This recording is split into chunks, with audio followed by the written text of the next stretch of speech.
السلام عليكم ورحمة الله وبركاته. مساء الخير، مساء الهنا، مساء السعادة، مساء الورد عليكم حبايبي، أو صباح الخير في الوقت اللي بتشوفني فيه. صباح الورد حبايبي. بسلم على حبايبي اللي في مصر وخارج مصر وجميع الدول العربية. بتعملي ايه يا ام محمد؟ يلا يا حبايبي هنشوف هنعمل ايه ويا بعض. عاوزين نخبز ايه؟ عيش فلاحي بلدي النهاردة ويا بعض. طبعا حطيت المية وحطيت ملح، ودي الخميرة اللي انا نزلت بيها دي حبايبي. اللهم صل وسلم على سيدنا محمد، لان التليفون كان فاصل وما بقتش عارفة اجيب معاكم التصوير من الاول. اللهم صل وسلم على سيدنا محمد وعلى ال سيدنا محمد. وبنلته حلو حبايبي لحد ايد النفر ما نضفت فيه كده زي ما شفتوا كده حبايبي. اللهم صل وسلم على سيدنا محمد.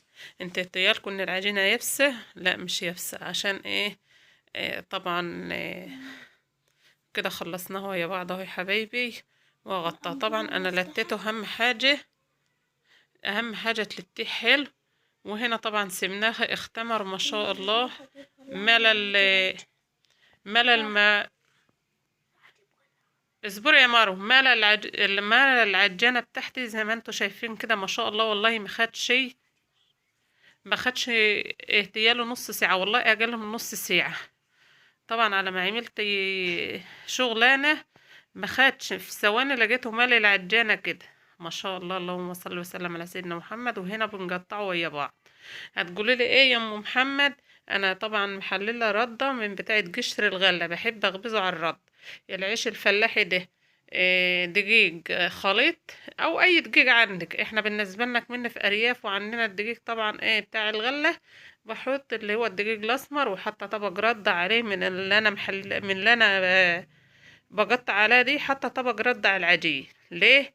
هتقولي ليه يا ام محمد؟ بيخلي طعم العيش الفلاحي حلو، وما بيخليهش يندخ في الحنك، ويبقى طري وحلو ما شاء الله. اللهم صل وسلم على سيدنا محمد. وطول ما انت بتعجني عجينك الشهد واذكر الله عليه كده عشان يطلع عجينك حلو.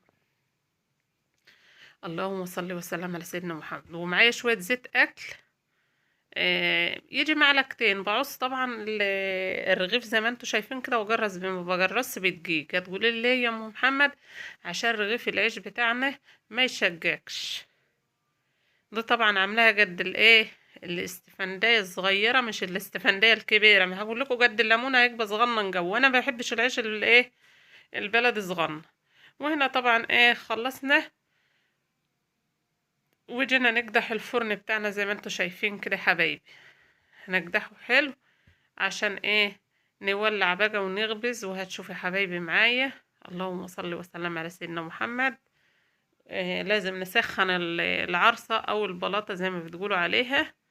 احنا بنقول على العرصة لان هي عرصة حديد. لا اله الا الله. اللهم صل وسلم على سيدنا محمد. هتقولي انت يا ام محمد عامله العيال محيرني. اللهم صل وسلم على سيدنا محمد. يا رب تكفينا شر النار في الدنيا وفي الاخره يا رب.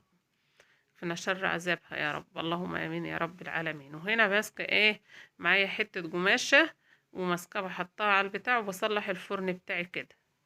اللهم صل وسلم على سيدنا محمد وعلى ال سيدنا محمد.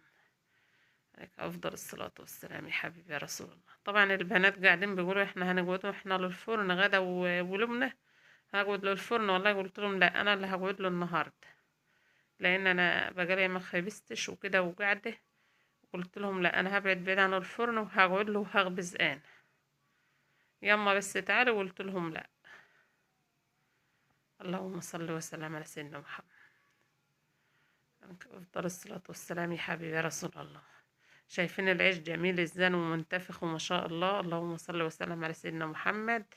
العيش الفلاحي برد طبعا بوز الرغيف كده عشان ما يعفنش. لو غاب شوية عند النفر ما يعفنش.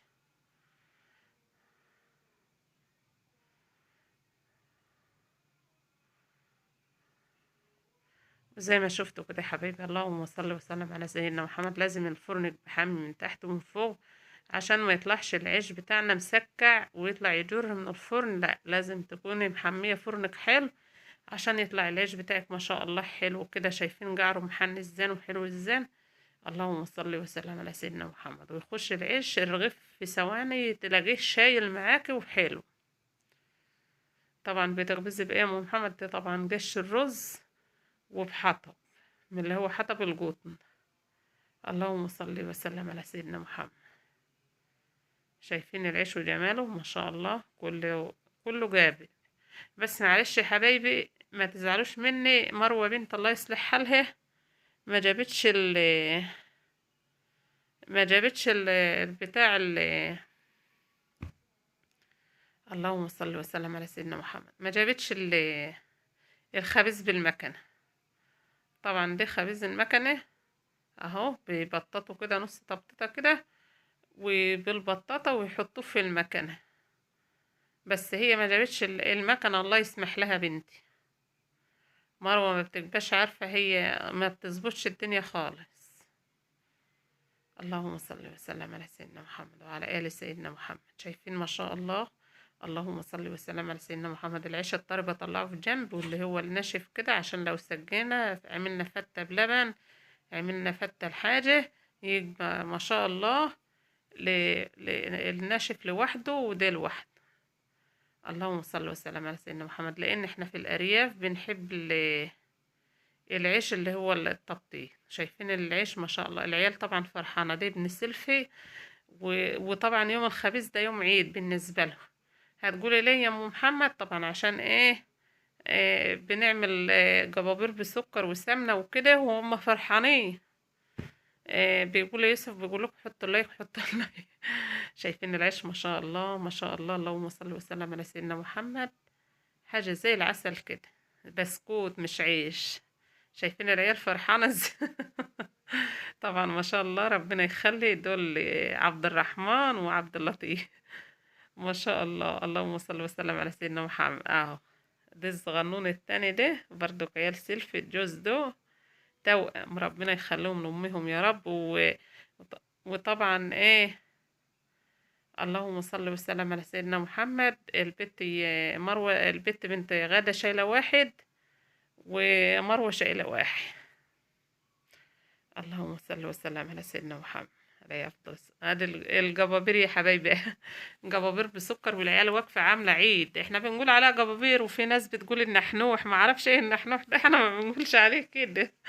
اللهم صل وسلم على سيدنا محمد وعلى آل سيدنا محمد. لا إله إلا الله. مروة دايرة ترقص القمر يا جماعة، مش عارفة مروة بنت دايرة تعمل كده ليه. خبزنا طبعا لنا وخبزنا الايه الغدا رغيفين ورانا برضو، قالت هخبز رغيفين. خبزت رغيفين ليه. اللهم صل وسلم على سيدنا محمد.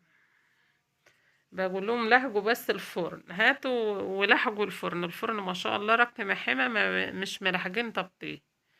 شايفين ما شاء الله النحنوه. والله العيال فرحانة بقى بالجوابير اللي بسكر دي، واقفين عاوزين يشيلوا وهو سخن. خايفة فيه طبعا البتاع السكر سايح والسمنة سايحة فيه وخايفة عليهم يحرقوا. بس الأطفال ما فيش صبر. اللهم صل وسلم على سيدنا محمد وعلى آل سيدنا محمد. لا إله إلا الله، لا حول ولا قوة إلا بالله. يوم الخميس ده في الأرياف بيبقى زي يوم العيد. تقول فرح يوم عيد، العيال فرحان.